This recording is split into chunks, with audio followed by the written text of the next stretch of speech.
vamos trilhar aqui por umas regras básicas que a gente também vai voltando aí no decorrer do curso. Eu já disse para vocês que os pronomes retos funcionam via de regra como sujeito e os oblíquos, no geral, como complementos ou adjuntos.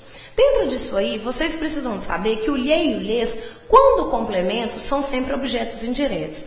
Eu digo quando complementos porque nós vamos ver agora em sequência que eles podem ser também adjuntos adnominais ou adjuntos adverbiais. Nós vamos ter que trabalhar isso mais à frente. O a, os e as, quando complementos, são sempre objetos diretos.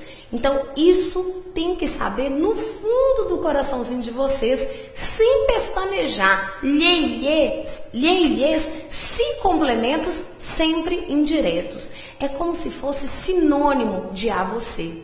Quando eu digo obedeci-lhe, eu estou dizendo obedeci a você. Nessa construção, isso parece uma bobagem, mas isso vai interferir na regência lá na frente. Quando eles te perguntarem para avaliar uma frase no que diz respeito à regência, você vai ter que saber o uso do pronome. Existe muito exercício que fala assim, ó, assinale a alternativa que apresenta regência incorreta. Aí tá lá, informei-lhe do resultado.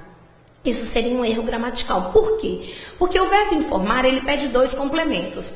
E quando um verbo pede dois complementos, um será sem preposição, objeto direto, e o outro será preposicionado, objeto indireto.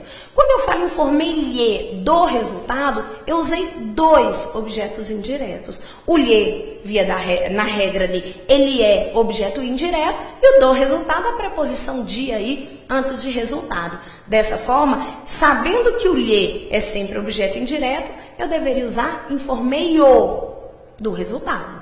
Ou informei-lhe o resultado. Um dos dois vai ter de ser despreposicionado. O a, os e as também podem ser sujeitos de verbos no infinitivo. E nós vamos trabalhar isso aí em sequência quando eu falar de verbos causativos e sensitivos. Quando eu digo mandei ele sair, isso não é norma culta, deveria ser mandei-o sair. Mas isso vamos aprender também mais à frente. Para a gente então saber usar os pronomes, para que vocês tenham uma maior clareza no emprego dos pronomes, nós temos de ter uma noção de sujeito e uma noção de complemento. Na verdade, isso é sintaxe, né? Isso, sujeito, predicado, objeto direto, objeto indireto, isso é conteúdo que nós vamos estudar na sintaxe mais à frente. Mas não adianta também eu apresentar os pronomes para vocês guardarem no bolso e pronto, achar que aprendeu. Na verdade, conhecer os pronomes de cor é fácil, o difícil é saber usá-los. Então, eu vou apresentar para vocês, nós vamos começar o emprego dos pronomes, para isso nós vamos ter uma noção de sujeito, uma noção de predicado, uma noção de complemento, mas vamos estudar isso melhor mais à frente. Durante muito tempo, quando a gente separava com muita clareza a morfologia da sintaxe, a gente pegava uma aula de pronome e falava, os pronomes são eu, tu, ele, nós, vós, eles, e pronto, continuava o conteúdo. Mas disso nada adianta e a gente não dá conta nem de fazer exercício se a gente não tiver uma noção do emprego deles dentro da frase.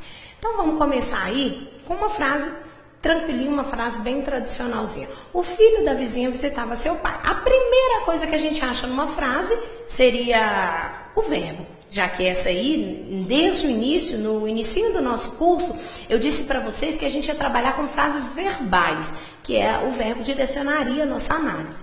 Nessa frase, o filho da vizinha visitava seu pai, essa frase comunica, ela informa, ela é uma frase, e a primeira coisa que nós vamos buscar é o verbo. O verbo é visitava. Depois de achar o verbo, nós vamos dividir a frase em dois grupos. Eu queria lembrar vocês de uma coisa. Normalmente, da parte verbal, o núcleo é o verbo. Esse verbo aí, ele indica uma ação realizada pelo filho. Ora, eu disse para vocês que verbo de ação, ele sempre será considerado um verbo significativo, um verbo importante, um verbo nuclear. Vamos pegar o núcleo do primeiro grupo. Vamos entender o filho da vizinha, o grupo não verbal. Eu disse para vocês que dentro de uma estrutura, se eu tiver dois substantivos, o núcleo será aquele despreposicionado. Filho é um substantivo, vizinho é um substantivo, entre esses dois, filho não tem preposição. Ele vai ser o núcleo da estrutura. Ora, depois que eu tiro o núcleo, o resto está ligado a ele. Nós não temos dificuldade nisso e nós já aprendemos que o é artigo que especifica o substantivo filho e da vizinha seria aí uma expressão que especificaria filho. Na verdade, o núcleo é: o filho visitava seu pai. Agora eu queria entender uma coisinha aqui com vocês. Vocês já ouviram falar em sujeito e predicado, não é?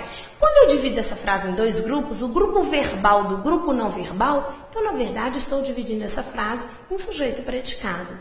Diz a gramática, e essa é a definição mais abrangente, que sujeito é o termo, é o grupo, é o sintagma, cujo núcleo, um elemento despreposicionado, flexiona o verbo. Traduzindo, sujeito é o termo não verbal, não é isso?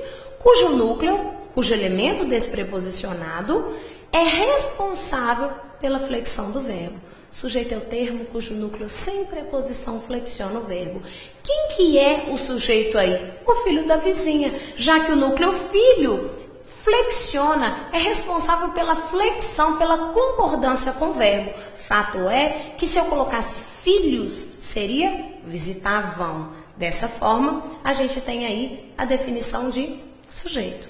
Na outra parte, a parte verbal seria o predicado. E nós já sabemos aqui que o núcleo desse predicado é o visitava, já que ele é um verbo de ação e, portanto, ele é a palavra mais importante. Depois que eu tiro o núcleo, o resto está ligado a ele. Vamos dizer aí que seu pai está ligado a visitava.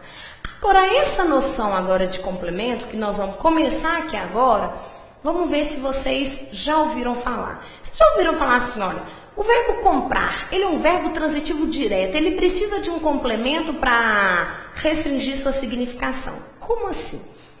Quando o verbo ele tiver uma acepção, um significado amplo, ele vai precisar de um elemento para restringir, para particularizar seu significado. Por exemplo, comprar. Eu posso comprar um lápis, uma caneta, uma régua, um presente, um carro, um avião. Vejam que a ação de comprar, ela se refere a diversas coisas a serem compradas, possíveis de serem compradas. Dessa forma, eu preciso de uma delas para restringir, para particularizar a ação de comprar. O que não acontece, por exemplo, com o verbo morrer. Maria morreu, pronto. Esse verbo morrer, ele já tem a sua significação pronta. A ação de morrer não necessita de algo para que a comunicação seja passada. Outra, por exemplo, preciso. Ora, eu posso precisar de um marido, de um namorado, de um colega, de um amigo, de um pai, de um avô, de dinheiro, de ajuda, posso precisar de diversas coisas. Esse verbo ele tem acepção ampla, ele tem significação ampla, então ele precisa de um elemento para restringir sua significação.